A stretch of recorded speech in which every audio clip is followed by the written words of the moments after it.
নারদীয় ভক্তি সূত্র। নারদীয় ভক্তির প্রসঙ্গ আমরা আগেও করেছি, যেখানে ভক্তির সংজ্ঞা নির্ধারণ করা হয়েছে।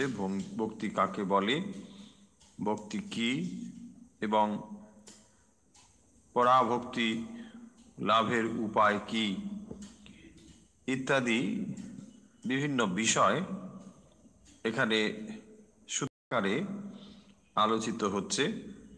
তাই নারদীয় ভক্তি সূত্র একটি ভক্তি শাস্ত্র, যেখানে ভক্তির বিভিন্ন দিককে সূত্রাকারে লিপিবদ্ধ করা রয়েছে। দেবর্ষি নারদ তিনি ভগবান লাভ করার পর ভগবানের আশীর্বাদ পেয়েছিলেন এই বলে যে ঈশ্বর দর্শন এর ফলে তার অন্তর যে আনন্দে পূর্ণ হয়েছিল, সেই আনন্দে কেবল তিনি আনন্দে মগ্ন থাকবেন, আনন্দে আস্বাদন করবেন, সেটি না করে তিনি জগৎ কল্যাণের জন্যে সবাইকে এই ভক্তির কথা যাতে বলেন, ভগবান সেই কারণের জন্যে দেবর্ষি নারদকে ভক্তি প্রচারের কথা বলেছিলেন। এবং সেই কারণের জন্যে আমরা দেখতে পাই দেবর্ষি নারদ ভগবানের ভক্তির কথা তিনি সর্বত্র প্রচার করেছেন। এবং সেই ভক্তি কিভাবে মানব কল্যাণে মানুষ কি করে তাকে লাভ করতে পারে এবং কাকে বলে ভক্তি ইত্যাদি বিষয় সূত্রাকারে এখানে লিপিবদ্ধ হয়েছে। সূত্র সম্পর্কে আমরা পূর্বেও আলোচনা করেছি যে যখন একটি বড় কিছু কথা তাকে যখন মনে রাখার প্রয়োজন হয়, তখন সংক্ষিপ্ত আকারে ছোট করে রচনা করার যে পদ্ধতি তাকেই বলা হয়েছে সূত্র, যেখানে খুব সংক্ষেপে কতগুলো মাত্র শব্দ দিয়ে এটিকে প্রকাশ করা হয়, কিন্তু তার ভেতরে গভীর ব্যঞ্জনা থাকে, গভীর তাৎপর্যপূর্ণ অনেক কথা থাকে। সেগুলোকে সংক্ষেপে বর্ণনা করলে বা সংক্ষেপে রচনা করলে মনে রাখার সুবিধে হয়। আমরা জানি আগেকার দিনে এই সমস্ত শাস্ত্রাদি মানুষ মুখস্থ করে রাখতেন, যার ফলে সহজ এই সূত্র সাহিত্য রচিত হয়েছে। আপনারা যারা বিভিন্ন সৎসঙ্গে যান বা গ্রন্থাদি পাঠ করেন, তারা ব্রহ্মসূত্রটির নাম নিশ্চয়ই শুনেছেন। ব্রহ্মসূত্র ব্যাসদেব রচিত একটি গ্রন্থ, বেদান্ত গ্রন্থ। সেখানেও আমরা এই সূত্র শব্দটি পাই, যে কতগুলো তাত্ত্বিক কথাকে যখন সংক্ষেপে বর্ণনা করা হয় সেটি হলো সূত্র। একদিকে যেমন সূত্রের একটি সুবিধে রয়েছে, অসুবিধে হলো যে সূত্র ব্যাখ্যা ছাড়া তাকে বোঝা খুব কঠিন। এইভাবেই যখন সূত্র অনেক কাল পরে আমাদের কাছে এসে উপস্থিত হয়, তখন এক ভাষাগত ব্যবধান, দুই যেহেতু এটি সূত্র, ফলে অনেক সময় আমাদের বুঝে উঠতে একটু অসুবিধে হয়। কিন্তু সেই দিক থেকে এই ভক্তি সূত্র অত্যন্ত সহজ, খুব সহজ সংস্কৃতে এটি রচনা, বোঝার খুব কঠিন কিছু নয়। আমরা এর পূর্বে আলোচনা করেছি, যে সূত্রগুলো ইতিমধ্যেই আমরা আলোচনা করেছি। একবার কেবল সেই সূত্রগুলোকে আমরা দেখে নেব, তারপর আমরা নতুন সূত্রে আজকের আলোচনা শুরু করব। আমরা নারদীয় ভক্তি সূত্রের শুরু থেকে মোটামুটি 19-20 নম্বর সূত্র পর্যন্ত আলোচনা করেছিলাম, যেখানে পরাভক্তির স্বরূপ কি, কিভাবে লাভ করা যায় ইত্যাদি বিষয় সেখানে আলোচিত হয়েছে। সূত্র প্রথমেই এই ভক্তির স্বরূপটি বলতে গিয়ে বলেছেন যে সা তস্মিন পরমা প্রেম রূপা। এই ভক্তি হলো পরম ভালোবাসা বা পরম। কেন এই পরম শব্দটি ব্যবহার করা হয়েছে এ কথাও আমরা আলোচনা করেছি। পরম শব্দ জাগতিক ভালোবাসার থেকে পৃথকত্ব বোঝাতে এখানে পরম শব্দটি ব্যবহার করা হয়েছে। সা তস্মিন, সা মানে ভক্তি স্ত্রীলিঙ্গ, সেই জন্যে সা শব্দ ব্যবহার করা হয়েছে। সা তু अस्मिन्, তু अस्मिन् মানে সা তু अस्मिन् পরমা প্রেম রূপা।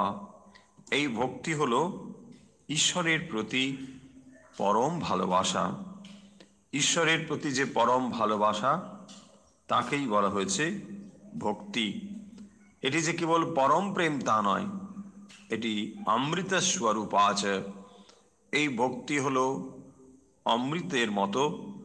সেই অমৃত লাভ করলে মানুষ মৃত্যুর পারে যেতে পারে, এবং এই ভক্তি হলো পরম প্রেমা এবং অমৃত স্বরূপ। সেই দুটি কথা সূত্রাকারে এখানে বর্ণিত হয়েছে, আমরা তা বিস্তারিতভাবে আলোচনা করেছি, যেখানে ভক্তির স্বরূপ আলোচনা করা হয়েছে।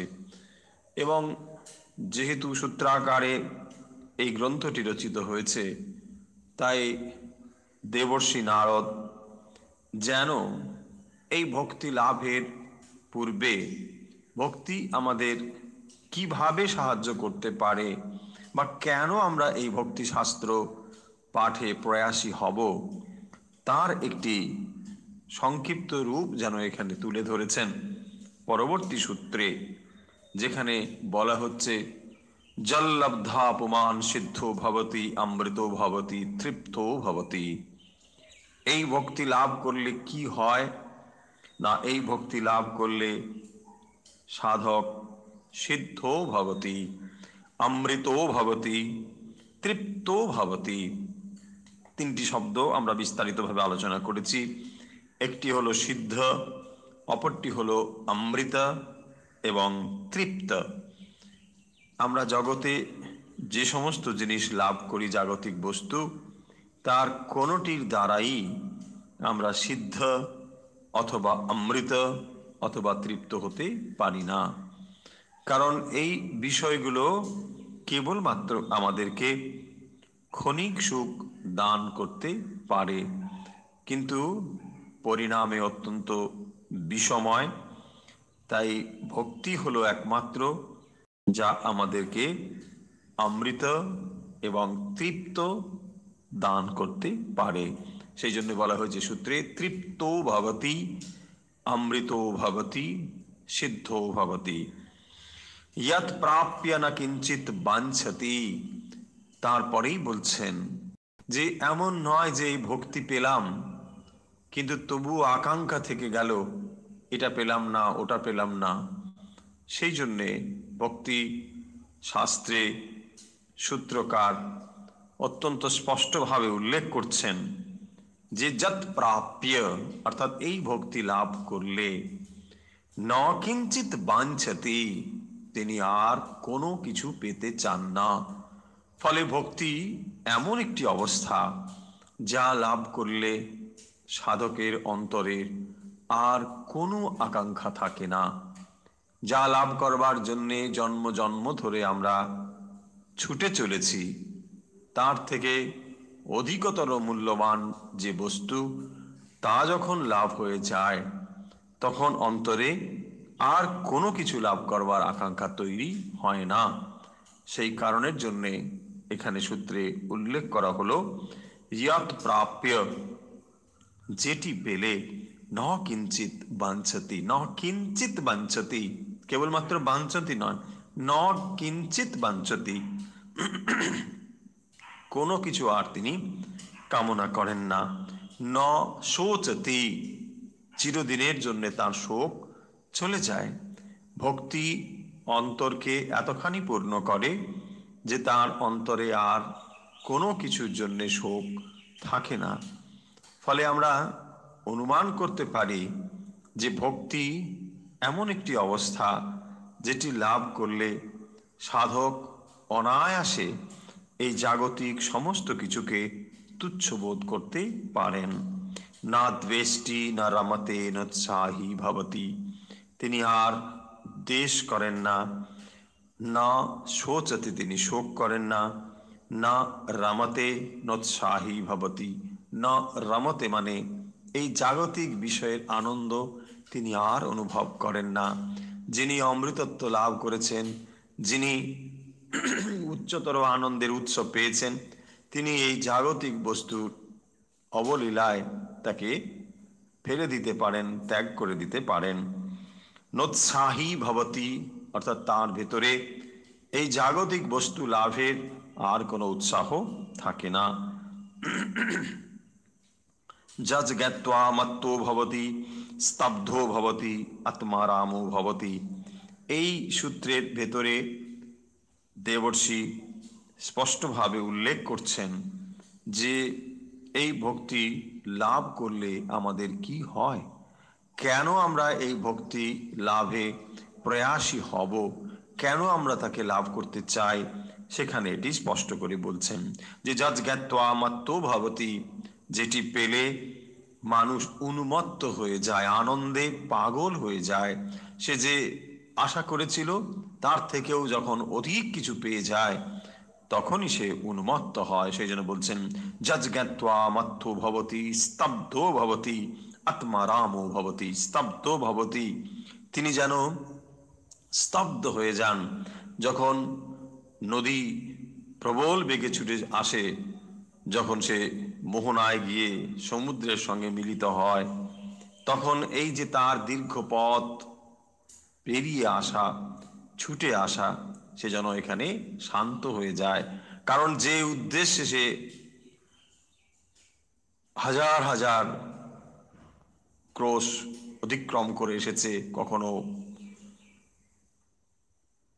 সমতল ভূমি, কখনো ঊষর ভূমি, নানাভাবে যখন পেরিয়ে এসেছে এবং তারপরে যখন সেই সমুদ্রে এসে সে মিলিত হয়েছে, তখন যেমন তার অবস্থা হয়, সাধকও যেমন এরকম জন্ম জন্ম তার অন্তরের আকাঙ্ক্ষাকে পূর্ণ করার জন্যে যখন নানা বিষয়ে ঘাত প্রতিঘাতের ভেতর দিয়ে অগ্রসর হয়েছে এবং যখন সেটিকে লাভ করেছে, তখন সে স্তব্ধ ভবতি, তখন তার আর যেন অন্য কোনো লাভ করবার গতি থাকে না।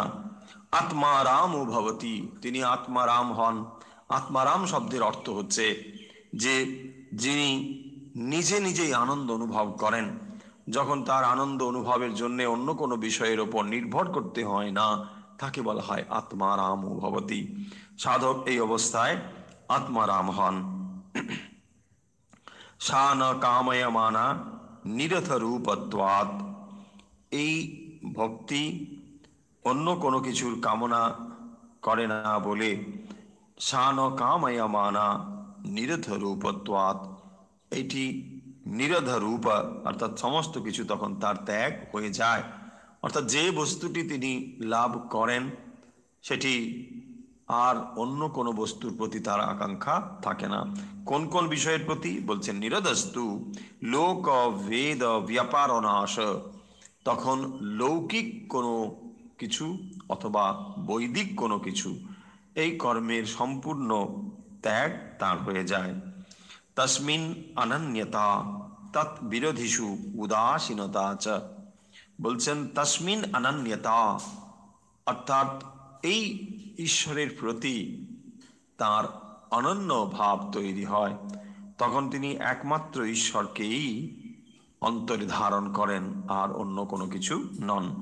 সেই জন্য বলছেন তস্মিন অনন্যতা তৎ বিরোধীষু উদাসীনতা চ। তৎ বিরোধীষু অর্থাৎ ঈশ্বর ছাড়া যা ঈশ্বরের প্রতিবন্ধক বলে সাধকের মনে হয় সমস্ত কিছুকে তিনি উদাসীন থাকেন, উদাসীনতা আচার।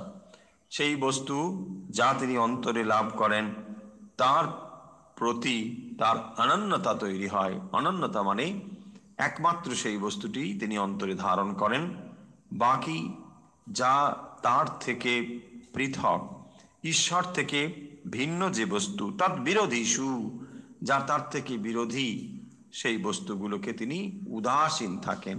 সেই বস্তুর প্রতি তার যে উদাসীন ভাব সেটি প্রকাশিত হয়। তারপরে বলছেন অন্যাশ্রয়ানাম ত্যাগ অনন্যতা।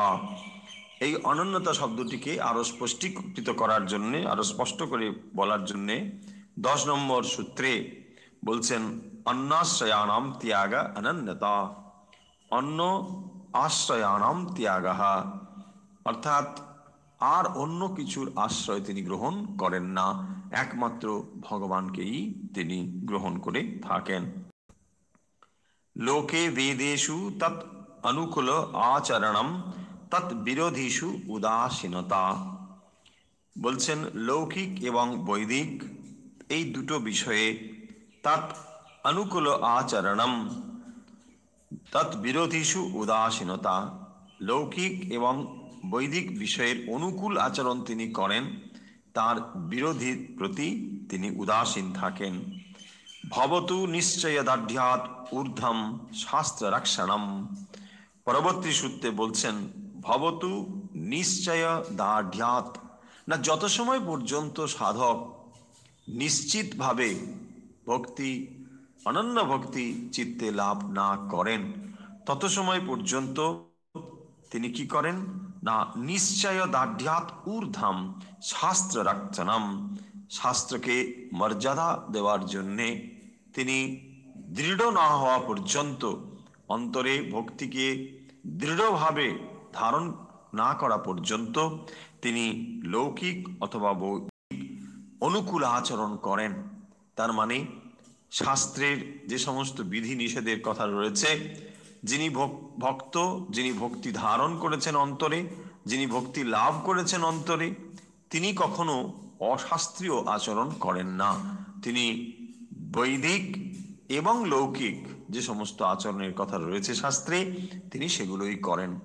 কথামৃতে আমরা দেখব যে যার ঠিকভাবে সাধনা হয়েছে তার কি হয়, বেচালে পা পড়ে না। শ্রীরামকৃষ্ণ বলছেন যে তার পা আর বেচালে পড়ে না।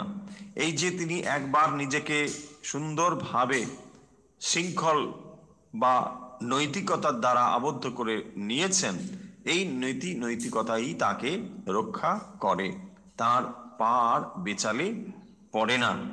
কত সময় পর্যন্ত না নিশ্চয় দাঢ্যাৎ ঊর্ধ্বম, যত সময় পর্যন্ত তিনি নিশ্চিত না হন যে হ্যাঁ অন্তরে তার ভক্তি নিশ্চয়ভাবে রয়েছেন, তত সময় পর্যন্ত তাকে বৈদিক এবং লৌকিক যে সমস্ত আচার নিয়ম সেগুলো মেনে চলতে হয়। অন্যথা পাতিত্য সংখ্যা, বলছেন এই ছাড়া তার বিপদগামী হওয়ার সম্ভাবনা রয়েছে। লোকেপি ভজনাদি ব্যাপার তৎ শরীর ধারণাবধি, বলছেন যে লৌকিক ভাবেও ভোজনাদি ব্যাপার শরীর ধারণাবধি যে সমস্ত নিয়ম রয়েছে সেগুলো তাকে মেনে চলতে হবে। আমাদের অনেক সময় মনে হতে পারে যে আমরা ভক্তি সাধনা করছি, তাহলে যত্রতত্র যেখানে সেখানে ভোজন করতে পারি, নাও করতে পারি, বা শরীর ধারণ বিষয়ে যে সমস্ত নিয়ম সেগুলো আর করব কি করব না ইত্যাদি, এরকম প্রথম আমাদের মনে প্রশ্ন আসলেও আসতে পারে। সেই জন্য এখানে স্পষ্টভাবে বলছেন ভোজনাদি ব্যাপার শরীর ধারণাবধি, শরীর ধারণের জন্যে ভোজনাদি বা যে সমস্ত নিয়মাদি প্রয়োজন সেগুলোকে অধিক বাড়াবাড়ি না করে, আবার একেবারেই সেগুলোর দিকে দৃষ্টিপাত না করে মধ্যপন্থা অবলম্বনের কথা বলা হয়েছে। যে যেগুলো করলে শরীর ঠিক থাকে বা সুস্থ থাকে, ভগবানের স্মরণ মনন করা যায়, সেটি হলো মধ্যপন্থা এবং তাকে অবলম্বন করা দরকার। এবং ভোজন বিষয়েও মধ্যপন্থা অবলম্বন করা দরকার। আমরা প্রথমেই এই সবগুলো শুরু করি। এইটা আমরা তাহলে খাওয়া উচিত নয়, ওইটা খাওয়া উচিত নয়, এই আমরা খেতে শুরু করব ইত্যাদি, সব নানা নিয়ে আমরা ভাবি, তখন আসল জিনিসটি হারিয়ে যায়। সেই জন্য এখানে স্পষ্ট বলছেন। আমরা এগুলো আলোচনা করেছি, তাই আমরা খুব সংক্ষেপে এগিয়ে যাচ্ছি। ভক্তির লক্ষণ ও উদাহরণ হিসেবেও আমরা কতগুলো সূত্র পেয়েছি, যেখানে ভক্তির লক্ষণ হিসেবে বলছেন তার লক্ষণানি বাচ্যান্তে নানা মতভেদাত। যেখানে ভক্তির কি কি লক্ষণ, কিভাবে আমরা বুঝবো যে অন্তরে ভক্তি লাভ হয়েছে, সেটি এখানে উল্লেখ করা হয়েছে। পারাশর্য অর্থাৎ পরাশর পুত্র ব্যাসদেব, তিনি পূজা সম্পর্কে, মানে পূজাদিষু অনুরাগ ইতি পারাশর্য, তিনি ভক্তির সংজ্ঞা নির্দেশ করতে গিয়ে, ভক্তির লক্ষণ নির্দেশ করতে গিয়ে এই সূত্রটি বলেছেন। তিনি বলেছেন পূজাদিষু অনুরাগ, পূজাদির প্রতি যে অনুরাগ, এটি হলো ভক্তির লক্ষণ। অন্তরে ভক্তি লাভ হয়েছে কিনা ব্যাসদেব তার লক্ষণ হিসেবে বলছেন পূজাদির প্রতি অনুরাগ। পূজা, জপ, ধ্যান ইত্যাদি এর পর্যায়ভুক্ত বাক্য, পর্যায়ভুক্ত শব্দ। পূজা শব্দের দ্বারা এগুলোকেও বোঝানো হচ্ছে, যিনি পুজো করছেন, জপ করছেন, তিনি নিশ্চয়ই অন্তরে ভক্তি ধারণ করেছেন, তার অন্তরে ভক্তি নিশ্চয়ই, এটি তার লক্ষণ। এই লক্ষণ সম্পর্কে আমরা পূর্বেও আলোচনা করেছি। একটিকে বলা হয় স্বসংবেদ্য, আর একটিকে বলা হয় পরসংবেদ্য। স্বসংবেদ্য শব্দের অর্থ হলো যেটি নিজে বোঝা যায়, আর পরসংবেদ্য কথার অর্থ হলো যেটি দেখে অপরে ধারণা করতে পারে। ধরুন একজন মানুষকে আমরা দেখলাম, তিনি মন্দিরে যাচ্ছেন, তিনি গঙ্গা স্নান করছেন, ঘন্টার পর ঘন্টা পুজো করেন, অনেকক্ষণ ধরে চলে দাঁড়িয়ে তিনি মানে সূর্যের প্রতি অঞ্জলি দিচ্ছেন, এসব নানা রকম করছেন। ধরুন, দেখে আমাদের কি মনে হতে পারে? লোকটি অত্যন্ত ধার্মিক, তিনি অনেক পুজো আদি করছেন। এই অংশটি হলো পরসংবেদ্য, মানে অপরে তাকে দেখে, এইগুলো দেখে, লক্ষণ আদি দেখে একটি ধারণা করতে পারে। আবার তিনি নিজেও একটি ধারণা করতে পারেন, যে মানুষটি এই কাজগুলো করছেন তিনি নিজে নিজে উপলব্ধি করতে পারবেন যে তার অন্তর কতখানি শুদ্ধ হয়েছে, কতখানি পবিত্র হয়েছে ইত্যাদি। তাহলে ভক্তি অন্তরে এসেছে কিনা তা বোঝার জন্যে আমাদের কাছে দুটো জিনিস রয়েছে। একটিকে বলা হয় স্বসংবেদ্য, অপরটি হলো পরসংবেদ্য। এই পরসংবেদ্য অংশে অনেক সময় ভুল হয়ে যাওয়ার সম্ভাবনা রয়েছে। কিরকম? একজন মানুষকে আমরা এইরকম দেখে ধারণা করতে পারি যে মানুষটি পরম ভক্ত, কিন্তু তিনি নাও হতে পারেন। তিনি অনেক গঙ্গা স্নান করেন, অনেক পুজো করেন ইত্যাদি করেন, কিন্তু তিনি সত্যিকারের ভক্ত নাও হতে পারেন। তিনি অভিনয় করছেন, যদি তিনি অভিনয় নাও করেন, তবুও আমরা তাকে দেখে যে ধারণা করলাম সেটি কিন্তু সম্পূর্ণ 100% সত্য হবে এরকম কোনো গ্যারেন্টি নেই। কিন্তু স্বসংবেদ্য অর্থাৎ যিনি নিজে অনুষ্ঠান করছেন, তিনি নিজেকে সব থেকে ভালো জানেন। তিনি একমাত্র জানেন তিনি কোন উদ্দেশ্যে করছেন। সেই জন্য উপায় এবং উদ্দেশ্য দুটো জিনিস খুব পরিষ্কার। হয়তো আমরা ঘন্টার পর ঘন্টা জপ করছি, ঘন্টার পর ঘন্টা পুজো করছি, কিন্তু এমনও হওয়া সম্ভব যে আমরা অন্য কোনো উদ্দেশ্যে করছি। আমাদের সেই উদ্দেশ্যটি সফল হয়ে গেলে এই কাজগুলো নষ্ট হয়ে যায়, আর তখন এগুলোর কোনো প্রয়োজন থাকে না। অথবা এমন মানুষও রয়েছেন যিনি কোনো একটি বিশেষ উদ্দেশ্যে এই কাজগুলোকে করছেন, যখন দেখেন যে এই উদ্দেশ্যগুলো সফল হচ্ছে না, ব্যর্থ হয়ে গেল, তখন তিনি সম্পূর্ণভাবে এগুলোকে ছেড়ে দেন, যে না, এগুলোর আর কোনো প্রয়োজন নেই, ভগবান নেই। এরকম মানুষও রয়েছেন। তাহলে এই যে ভগবানের প্রতি তার পূজা অর্চনা ইত্যাদি করা, এবং যেখানে ভগবান নেই সিদ্ধান্ত নিয়ে নিচ্ছেন, কারণ তার এই জিনিসগুলো পূর্ণ হচ্ছে না বলে, সেখানে কি যথার্থ ভক্তি রয়েছে বলে আমরা বলবো? কখনো সেটি হতে পারে না। সেই কারণের জন্যে এখানে পারাশারী যে অর্থাৎ পরাশর পুত্র ব্যাসদেব, তিনি ভক্তির সংজ্ঞা হিসেবে বলেছেন পূজা দিশু অনুরাগ ইতি পারাশারী। তারপরে আমরা দেখব গর্গমুনি, তিনি বলেছেন কথা দিশু ইতি গার্গাহা, কথাদির প্রতি যে অনুরাগ, অর্থাৎ ভগবানের কথা, কথা মানে ভগবত কথা, যে যাকে ভালোবাসে তার কথা সে বারবার বলতে চায়। আমরা দেখব শ্রীরামকৃষ্ণ যখন তার গলরোগে কাশীপুরে উদ্যানবাটিতে রয়েছেন, কিন্তু যখন ভক্তরা আসছেন ভগবান সম্পর্কে নানা রকম জিজ্ঞাসা নিয়ে আসছেন, তিনি তাদেরকে কোনো ক্লান্তি ছাড়াই, তার যেন কোনো শারীরিক অসুস্থতা নেই, তিনি যেন বিরামহীনভাবে ভগবত প্রসঙ্গ করে যাচ্ছেন। এটি হচ্ছে ভক্তির লক্ষণ। তার অন্তরে যে ভগবানের প্রতি ভালোবাসা রয়েছে, তার অন্তরে যে ভগবানের প্রতি প্রেম রয়েছে, তার প্রকাশ হলো কথাদিশু, তার কথা, তার সম্পর্কে, তার বিষয় বারবার তার মননের ইচ্ছে হয়, সেগুলোকে তিনি বারবার মনন করছেন, বারবার চিন্তন করছেন, শুধু চিন্তন নয়, সেগুলোকে তিনি বলছেন।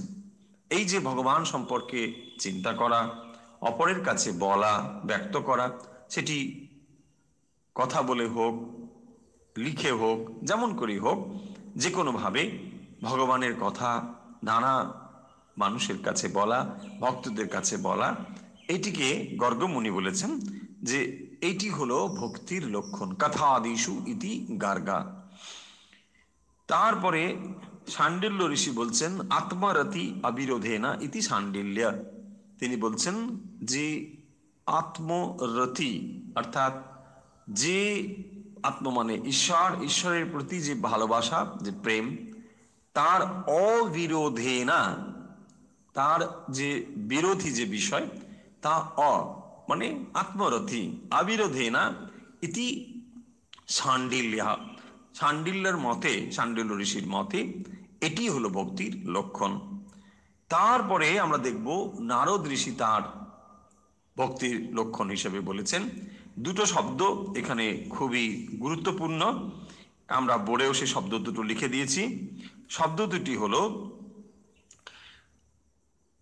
তদর্পিতা অখিল আচরতা তৎ বিস্মরণী পরম ব্যাকুলতা ইতি।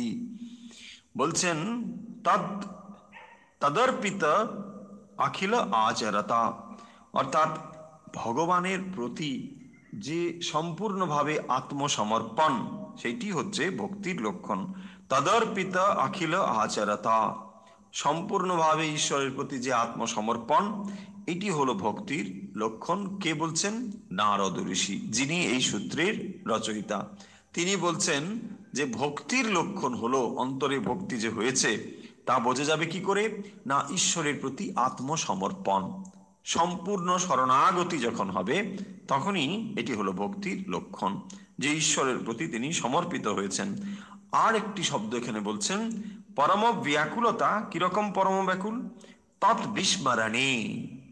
বলছেন নারদ ঋষি, তাহলে আমাদের এই চারটি সূত্র বা চারটি ভক্তির লক্ষণ তুলনা করলে আমরা দেখতে পাবো যে পারাশর্য অর্থাৎ পরাশর পুত্র ব্যাসদেব ভক্তির লক্ষণ হিসেবে তিনি যে সূত্র এখানে উল্লেখ করেছেন, সেটি যেন খানিকটা আংশিকভাবে সত্য, সেটিও যেন সম্পূর্ণ সংজ্ঞা নয়।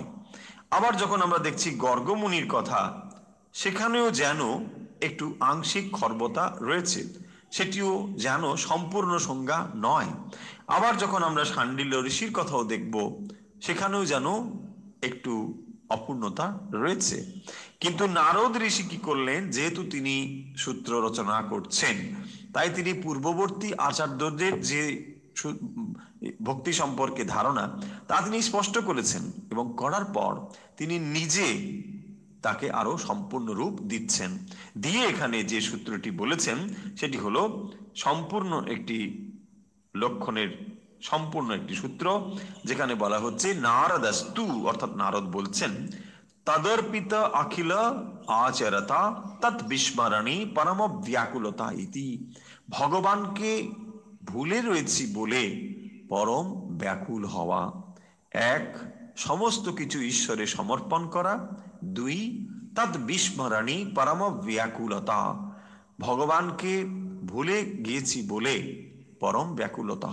কিরকম পরম ব্যাকুলতা? শ্রীরামকৃষ্ণ উপমা দিয়ে স্পষ্টভাবে বুঝিয়ে দিয়েছেন যে একজন জলে তার মাথাকে চুবিয়ে দিয়েছে তার গুরু, এবং সে জলের ভেতরে যখন মাথা রয়েছে, বায়ুর জন্য সে ছটফট করছে, এবং তখন গুরু বলছেন যে এই যে বাতাসের জন্য তুমি যখন ছটফট করছিলে, সেই যে ব্যাকুলতা, ঈশ্বরের জন্য যদি তোমার এই ব্যাকুলতা হয় তবেই তুমি তাকে লাভ করতে পারবে। ফলে আমরা যে ব্যাকুলতা ব্যাকুলতা বলে মুখে বলি, সেইটি যথার্থ ব্যাকুলতা কিনা বিচার করে দেখা দরকার।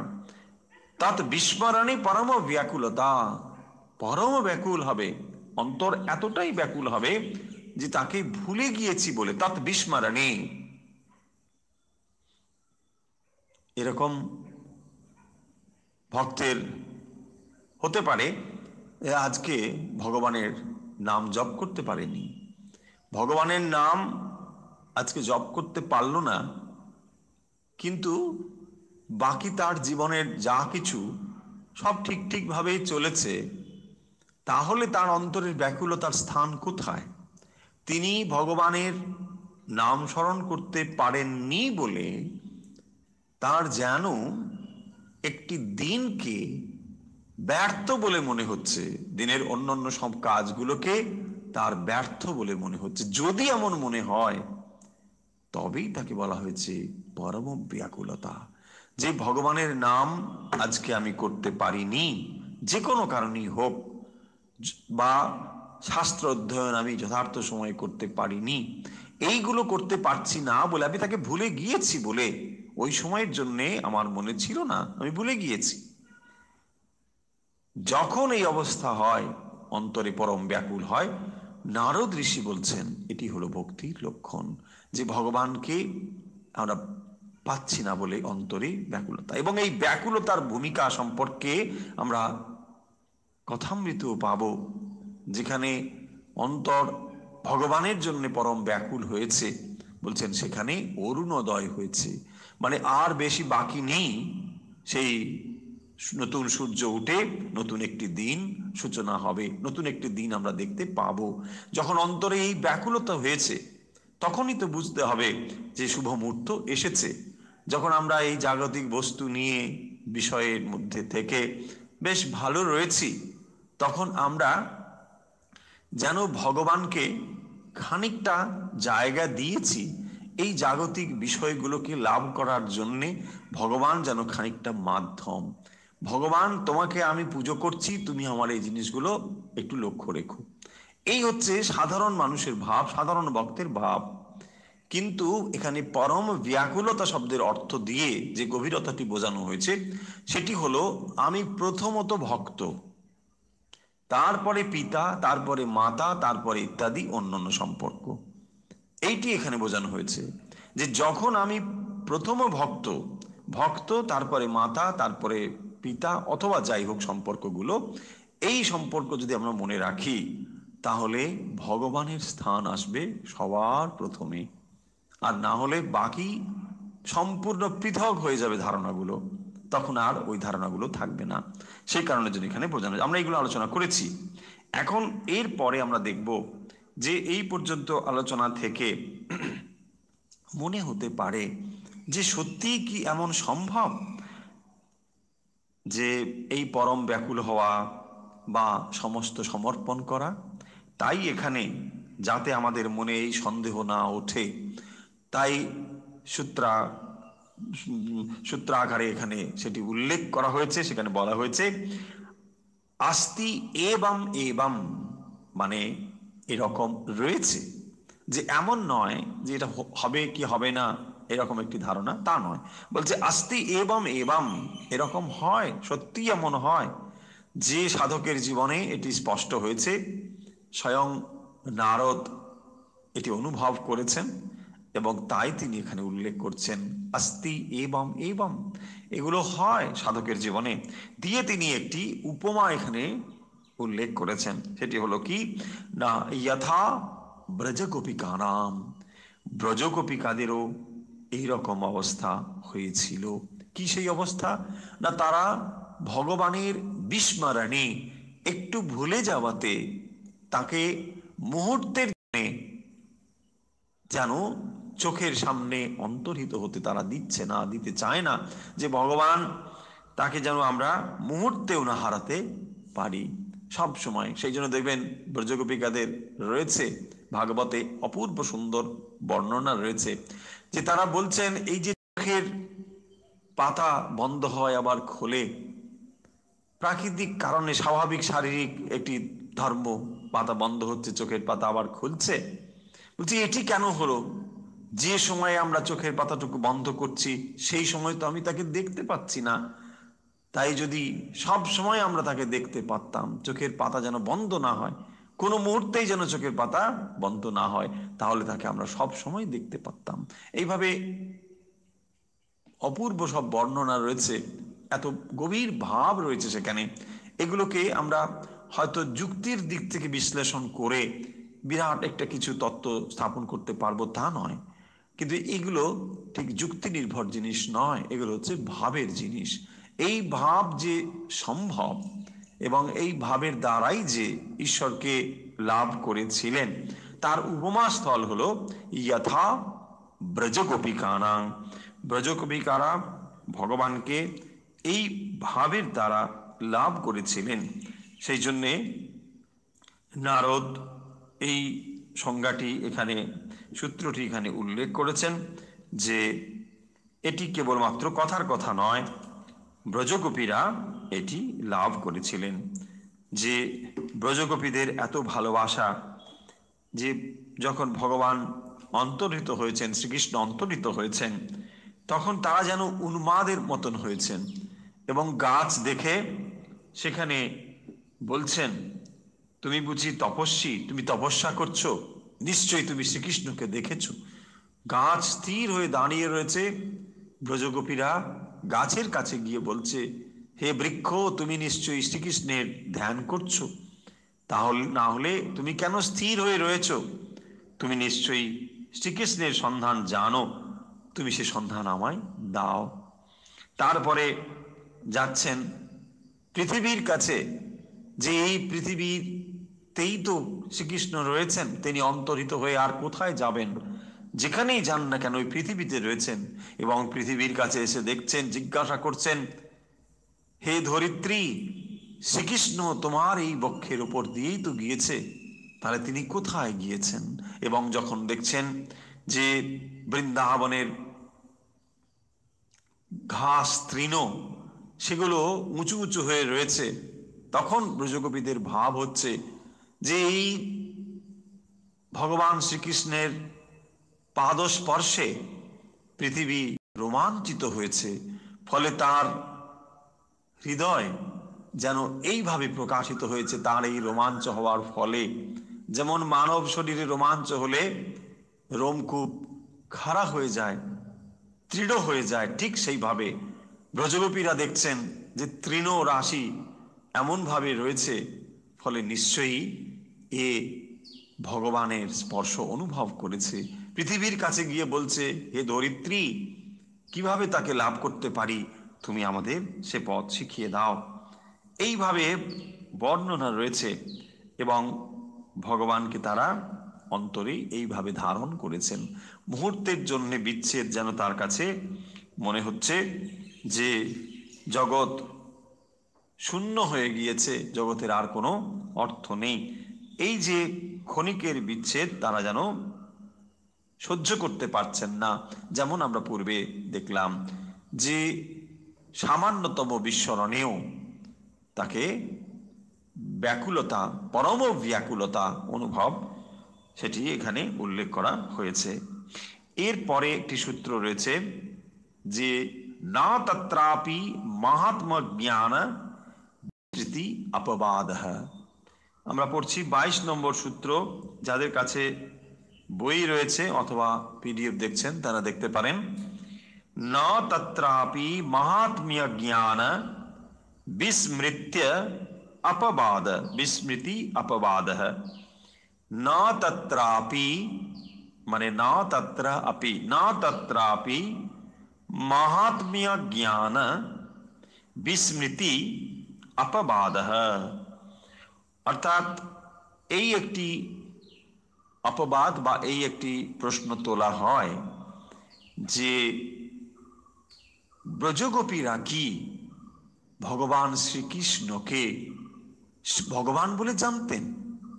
যদি তাকে ভগবান বলে না জানতেন তাহলে তাকে কি করে তারা ভালোবাসতেন? তাদের এই ভালোবাসার অর্থ কি?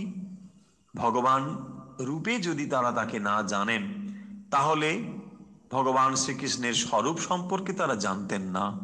যদি না জানেন তাহলে এটি তো কেবল মানব প্রেম হয়ে যায়, মানব ভালোবাসা হয়ে যায়। সেই প্রশ্ন তোলা হয়েছে এবং তার উত্তরে এখানে সূত্রে সেটি বর্ণনা করছেন, বলছেন ন তত্র আপি, এটি হতে পারে না। ন তত্রাপি মাহাত্ম জ্ঞান বিস্মৃতি অপবাদ, যে তারা যে তার মাহাত্ম্য ভুলে গিয়েছিল এটি কখনো হতে পারে না। কারা?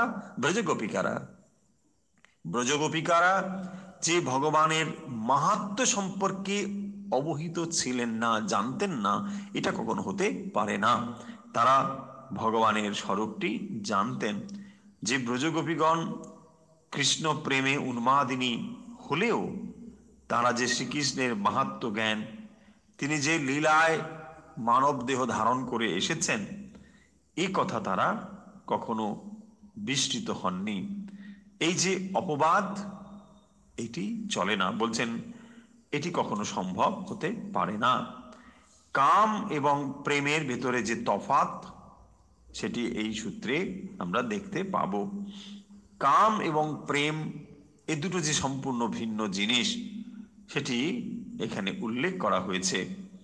তাৎ বিহীনাম জারাণাম ইবা, ঠিক পরবর্তী সূত্রে 23 নম্বর সূত্রে বলছেন তাৎ বিহীনাম জারাণাম ইবা, যদি তা না হতো, তাৎ বিহীনাম, যদি তাই না হয়, অর্থাৎ ভগবানের মাহাত্ম্য যদি ব্রজগোপীরা না জেনে থাকেন তাহলে তো এটি দোষণীয়।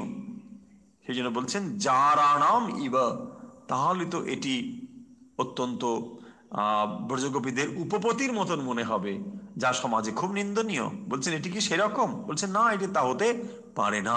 সেই জন্য সূত্রে এখানে তা উল্লেখ করা হয়েছে। তৎবিহীনাম, তৎবিহীনাম মানে স্বরূপ জ্ঞান বিহীনাম, যে ভালোবাসা ব্রজগোপীরা ভগবানের প্রতি, ভগবান শ্রীকৃষ্ণের প্রতি অর্পণ করেছেন, তারা কি তাকে অর্থাৎ শ্রীকৃষ্ণকে ভগবান বলে জানতেন? যদি তার এই স্বরূপ সম্পর্কে তারা না জানতেন তাহলে শ্রীকৃষ্ণ তাদের কাছে পরপুরুষ, এবং এই পরপুরুষের প্রতি যে ভালোবাসা তা নিন্দনীয় সমাজের দৃষ্টিতে। ফলে এই ভালোবাসা কি ব্রজগোপীরা করেছিলেন? তাই সেই কারণের জন্য এখানে সূত্রে বলছেন তাৎবিহীনাম, তাৎবিহীনাম মানে মাহাত্ম্য জ্ঞানবিহীনাম। মাহাত্ম্য জ্ঞান যদি না থাকে, কিসের মাহাত্ম্য? যে বস্তুর প্রতি প্রেম নিবেদিত হচ্ছে তার মাহাত্ম্য জ্ঞান, তিনি যে পরম ঈশ্বর, তিনি যে ভগবান, তার এই ভালোবাসা যে ভগবানের প্রতি অর্পিত হচ্ছে, এইটি যদি না বোধ থাকে, না জানা থাকে, তাহলে সেটি হতে পারে না। অর্থাৎ তাকে আমরা পরম ভালোবাসা বলতে পারি না। সেই জন্য এখানে বলছেন যে মাহাত্ম্য জ্ঞান বর্জিত প্রেম ভ্রষ্টা নারীদিগের উপপতির প্রতি আসক্তির সমান বলে গণ্য। তৎবিহীনাম জারাণাম ইবা, এই সূত্রে সেটি বলা হলো। তারপরে 24 নম্বর সূত্রে বলছেন নাস্তি বা তস্মিন তৎ সুখ সুখিত্তম, এইটি খুব গুরুত্বপূর্ণ। 24 নম্বর সূত্রে বলছেন নাস্তি বা অর্থাৎ তৎ সুখ সুখিত্তম নাস্তি এবা, তাসমিন নাস্তি এবা, না এটা নয়। কেন না? তৎসুখ সুখিত্তম, দুটো শব্দ, তৎসুখ সুখিত্তম, তার সুখে সুখী। কি করে এটি হয়? আমরা প্রেম সম্পর্কে আলোচনায় পূর্বে তিনটি কথা বলেছিলাম, নিশ্চয়ই আপনাদের ভুলে যাবার কথা নয়, তবু আর একবার স্মরণ করিয়ে দিচ্ছি। তিনটি শব্দ হলো, একটিকে বলা হয় সাধারণী, আর একটিকে বলা হয় সমর্থা, আর একটিকে বলা হয় সামঞ্জস্য। এই তিনটি শব্দ আমরা আগেও উল্লেখ করেছি, যেখানে প্রেম সম্পর্কে এই তিনটি স্তরবিন্যাস রয়েছে। একটিকে বলা হয় সাধারণী। সাধারণী মানে যেখানে যার প্রতি ভালোবাসা নিবেদিত হচ্ছে, সেখানে এই ভাব থাকে যে আমিও সুখী হব, তুমি সুখী হবে কিনা এটি সেখানে তার প্রশ্ন থাকে না। ভালো যিনি বাসছেন তার অন্তরে কেবল এই ভাবটি থাকে, তিনি সুখী হবেন। যাকে তিনি ভালোবাসছেন তিনি সুখী হবেন কি হবেন না এই জিজ্ঞাসা তার অন্তরে থাকে না, তাকে বলা হয় সাধারণী। এই সাধারণী ভালোবাসাতে, এটি হলো মানব প্রেম, যেখানে একমাত্র এইটি থাকে যে তিনি সুখী হবেন। আত্মসুখ এখানে হচ্ছে প্রবল, কেবলমাত্র আমি সুখী হব তাই আমি ভালোবাসি, তাকেই বলা মানব প্রেম। এই যে সূত্রটি আমরা যেখানে পড়ছিলাম, সেই সূত্রটি হলো নাস্তি বা তাসমিন তৎসুখ সুখিত্তম, যেখানে তৎসুখ সুখিত্তম অর্থাৎ যাকে আমি ভালোবাসছি তার সুখ ই আমার সুখ, এইটি যদি হয় তখন সেটি হবে অত্যন্ত উচ্চ স্তরের ভালোবাসা।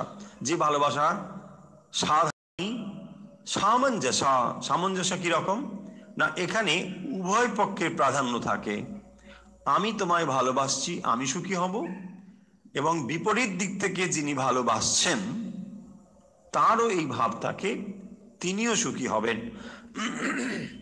যেখানে উভয়ের সুখী প্রাধান্য পায় তাকে বলা হয়েছে সাধারণী নয় সামঞ্জস্য।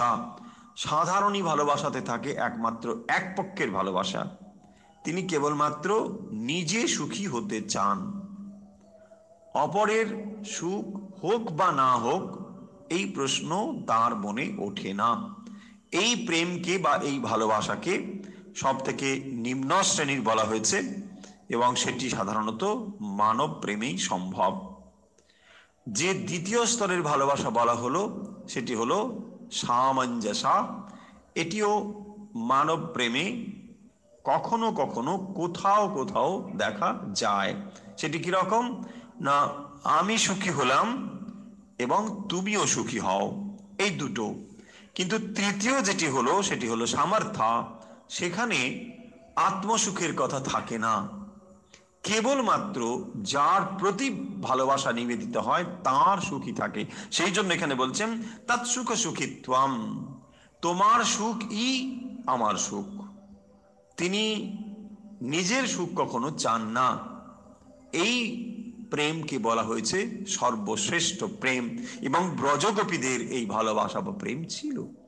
সেই জন্যে যে ব্রজগোপীরা ভগবানকে ভালোবেসেছিলেন, কিভাবে ভালোবেসেছিলেন? মানব ভাবে ভালোবাসেননি। কারণ মানব প্রেম যদি হতো তা কখনোই এই স্তরে উন্নীত হতে পারত না। মানব ভালোবাসা কখনো এই স্তরে উন্নীত হতে পারে না। সেখানে আমার যা হোক তুমি সুখী হও এ ভাব কখনোই থাকে না। সেই কারণের জন্য এখানে বলছেন তৎসুখ সুখিত্তম। আমরা দেখব যখন ভগবান শ্রীকৃষ্ণ তার ওই মাথা ব্যথা হয়েছে বলে একটি সুন্দর লীলা রয়েছে ভগবানের, যে তিনি সমস্ত গোপীদের কাছে সবাই গিয়ে বলছেন ভগবানের এরকম মাথা যন্ত্রণা হয়েছে, কিভাবে ভালো হবে? তো ভগবানের কাছেই উপস্থিত হয়ে বললেন যে আপনি বলে দিন কিভাবে এটি সম্ভব, কারণ আপনি তো সর্বলীলাময়, আপনি বলুন কিভাবে এটি নিরাময় হবে। তখন ভগবান বলছেন যে ভক্তের পদরজ যদি আমি পাই তবেই কেবলমাত্র এটি নিরাময় হতে পারে। ভক্তের পদরজ, সবাই শুনে অবাক। কি এমন ভক্ত রয়েছে যে তার পায়ের ধুলো ভগবানকে দেবেন, ভগবান মাথায় নেবেন? ভক্ত কখনোই এটা করতে পারেন না। ভক্ত ভগবানকে সর্বোচ্চ আসন দেন, তিনি কখনোই তার পায়ের ধুলো সেখানে দিতে পারেন না, কখনোই পারেন না, সজ্ঞানে তো পারেনি না। কিন্তু যখন এটি শ্রীমতী রাধিকার কাছে গিয়ে উপস্থিত হলো, শ্রীমতী রাধিকা কোনো প্রশ্ন না করে সঙ্গে সঙ্গে তিনি শ্রীচরণ রজ দিয়ে দিলেন, দিয়ে বলছেন হ্যাঁ নিয়ে যান। এতে আমি জানি আমার মহা অপরাধ হবে, কিন্তু সে অপরাধ আমার হোক, কিচ্ছু এসে যায় না। তাতে যদি আমার নরক বাস হয় তাতেও কিছু এসে যায় না, কিন্তু এতে ভগবানের মঙ্গল হবে, তিনি রোগমুক্ত হবেন, তিনি শান্ত হবেন, এটাই নিয়ে যাও। এটাই প্রমাণ করে যে ব্রজগোপীদের যে ভালোবাসা ছিল তা কখনো এই সাধারণই বা সামঞ্জস্য স্তরের ছিল না, সেটি হলো সামর্থ্য স্তরের, এবং সেটি হলো তৎসুখে সুখিতাম। এই কথাটি এখানে গুরুত্বপূর্ণ, যে তৎসুখে সুখিতাম, তোমার সুখেই আমার সুখ। তাই ভগবানের প্রতি যখন এই ভালোবাসা ভক্তের অন্তরে স্বতঃস্ফূর্তভাবে উচ্চারিত হয় যে কেবলমাত্র তোমাকে ভালোবাসি ভালোবাসার জন্যে, লাভ ফর লাভ সেক, ভালোবাসার জন্যই ভালোবাসা, প্রেমের জন্যই প্রেম, অন্য কোনো কিছুর জন্য নয়, তখনই সেটি হয় সর্বশ্রেষ্ঠ ভালোবাসা। শ্রীরামকৃষ্ণের জীবনে নিশ্চয়ই আপনাদের মনে রয়েছে, যখন স্বামী বিবেকানন্দ, তখন তিনি নরেন্দ্রনাথ ঠাকুরের কাছে যেতেন, ঠাকুরের কাছে যাচ্ছেন, নানা কথা শুনছেন। একদিন শ্রীরামকৃষ্ণ মনে মনে নরেন্দ্রনাথের প্রতি যেন একটু পরীক্ষা করে দেখতে চান, তার অন্তরে এরকম একটি ভাব উঠেছিল। নরেন ওখানে গিয়ে বসেন, তিনি অন্যদের সঙ্গে কথা বলেন, অন্যদের দিকে তাকিয়ে কথা বলেন, নরেনের দিকে একবার তাকানো না। একদিন বলেই ফেললেন, আচ্ছা নরেন, আমি তো তোর দিকে তাকিয়ে একটা কথাও বলি না, তো তবু কেন আসিস এখানে? শ্রীরামকৃষ্ণ চাইছেন যে নরেন্দ্রনাথকে কেন আজ পৃথিবী এত উচ্চ আসন দেয়। শ্রীরামকৃষ্ণ তাকে পরীক্ষা করে দেখছেন যে এ এতটা অবহেলা সহ্য করতে পারেন কিনা। এই সামান্য অবহেলা করলে দিকে, তখন তো এমন নয় যে ভাব খুব গভীর হয়ে গিয়েছে, প্রথম প্রথম তিনি যাচ্ছেন, এবং সেই অবস্থাতে এতদূর অবহেলা সহ্য করতে পারেন কিনা শ্রীরামকৃষ্ণ দেখছেন। তাই বলছেন, ওরে তোকে তো আমি একটা কথাও বলি না তোর সঙ্গে, তোর দিকে এমনকি তাকাইও না, অন্যেরা সেখানে তাকে তাদের দিকে তাকিয়ে তাকিয়ে কথা বলেন, পাশেই উপস্থিত রয়েছেন অথচ তার দিকে একবার তাকান না। ফলে বোঝাই যায় যে তার অন্তরে ব্যথা হওয়ার যথেষ্ট কারণ রয়েছে। তখন তিনি বলছেন, না মশাই, আপনার কথা শুনতে আমি আসি না, আপনাকে ভালোবাসি তাই আসি। সঙ্গে সঙ্গে ঠাকুর এই কথাটি শুনে অবাক হয়ে গেলেন, বলছে ওরে দেখ দেখ নরেন কি বলে। নরেন বলছে আমাকে ভালোবাসে। অন্যেরা আসে সেখানে নানা রকম প্রশ্ন করে, তার উত্তর ঠাকুর দেন, এই কারণের জন্য সেখানে একটা সম্পর্ক তৈরি হয়েছে, সবাই আসে। কিন্তু নরেন কোনো কথা শুনতে আসেন না, তিনি অনেক কথা জানেন, কিন্তু ঠাকুরকে তিনি ভালোবেসে ফেলেছেন। এটি এত উচ্চ একটি ভাব যে ঠাকুর সঙ্গে সঙ্গে বলছেন যে দেখ, নরেন এখানে কেবল ভালোবাসে না, আমাকে ভালো এতদূর বাসে যে আমার এতটা অবহেলা সত্ত্বেও সে দিনের পর দিন আসে এবং ঠিক ওইখানে বসে থাকে, আমার কথাগুলো আমাকে দেখে। কি অপূর্ব ভাব সেখানে। এবং সেই নরেন্দ্রনাথ পরবর্তীতে যখন তিনি অনেক ম্যাচিওর, ওই বাচ্চা ছেলেটি আর তখন নেই, তিনি জীবনের অনেক যাত্রাপথ এগিয়ে এসেছেন, এবং তখন তিনি শ্রীরামকৃষ্ণ সম্পর্কে বলছেন, শ্রীরামকৃষ্ণ হচ্ছেন LOVE পার্সনিফাইড, লাভ পার্সন। LOVE কথাটা বড় অক্ষরে লেখা রয়েছে, দিয়ে বলছেন পার্সনিফাইড, ভালোবাসার মূর্ত বিগ্রহ হচ্ছেন শ্রীরামকৃষ্ণ। এই ভালোবাসা কিরকম ভালোবাসা? এই স্তরের ভালোবাসা, তৎসুখ সুখিতাম, আমার সুখ নয়, কেবলমাত্র তোমার সুখই আমার সুখ। ভগবানের প্রতি এই ভালোবাসা, একেই বলে সমর্পণ, একেই বলে সব কিছু নিবেদন করা। হে প্রভু, আমি থাকি কিংবা চলে যাই এতে কিছু এসে যায় না, আমি মারা যাই কিংবা আমি সুস্থ থাকি তাতে কিছু এসে যায় না, তোমার ইচ্ছেই যেন পূর্ণ হয়, তোমার ইচ্ছেই পূর্ণ হোক। এই হচ্ছে ভক্ত হৃদয়ের সমর্পণের কথা। এবং সেই সমর্পণের কথাটি এখানে ব্যক্ত হয়েছে যে নাস্তি এবা তাসমিন তৎসুখ সুখিত্বম। ২৪ নম্বর সূত্রে আমরা এটি দেখলাম, নাস্তি এবা তাসমিন তৎসুখ সুখিত্তম। এই দুটো শব্দ খুব গুরুত্বপূর্ণ। তৎসুখ সুখিত্তম, তোমার সুখেই আমি সুখ। আমরা যে প্রসঙ্গ করলাম খুব সংক্ষেপে যদি আজকে একটু দেখে নিই, যে প্রসঙ্গ আগে থেকে আমরা করেছি সেগুলো তো আপনাদের জানাই রয়েছে। আজকে মূলত আমরা যে সূত্রগুলো পড়লাম সেগুলো হলো নতুন সূত্র হিসেবে ২১, ২২, ২৩ এবং ২৪।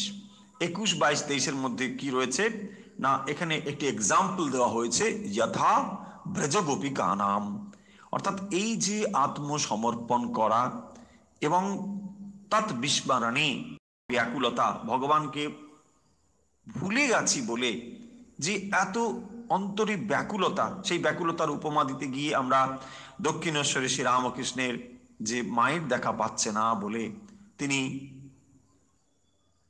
মেঝেতে মুখ ঘষছেন, দক্ষিণেশ্বরে শ্রীরামকৃষ্ণ মায়ের দেখা পাচ্ছেন না, এই ব্যাকুলতা, এই যে ব্যাকুলতা বলছেন এটি কেবলমাত্র কথার কথা নয়, এটি সত্যিই হয়।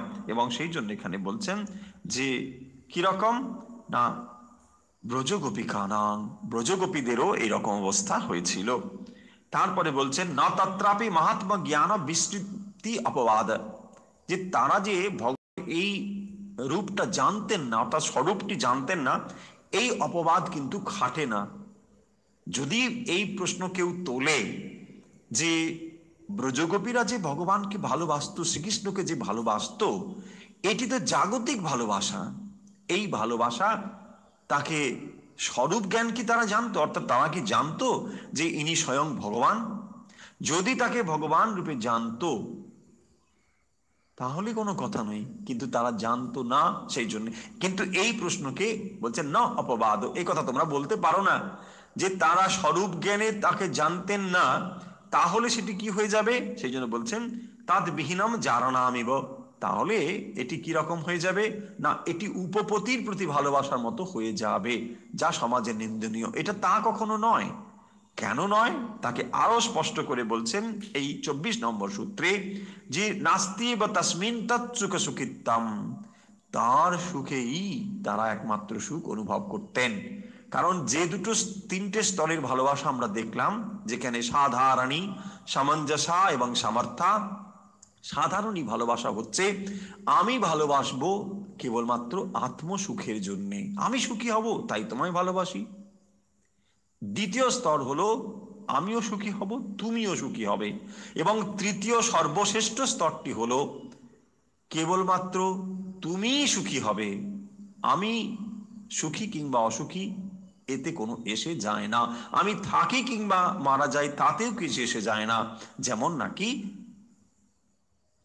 শ্রী রাধিকা নির্দ্বিধায় তার পদরজ ভগবানের মঙ্গলের জন্যে, রোগমুক্তির জন্যে দিয়ে দিয়েছিলেন, ঠিক সেরকম ভক্ত তার কি হবে সে চিন্তা তিনি না করে একমাত্র ভগবানের উদ্দেশ্যে, ভগবানের জন্যে তিনি নিজেকে সমর্পণ করে দেন।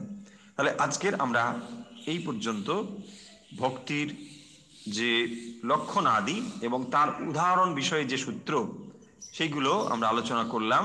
আজকে মূলত আমরা আলোচনা করলাম ২১ থেকে ২৪ নম্বর সূত্র পর্যন্ত।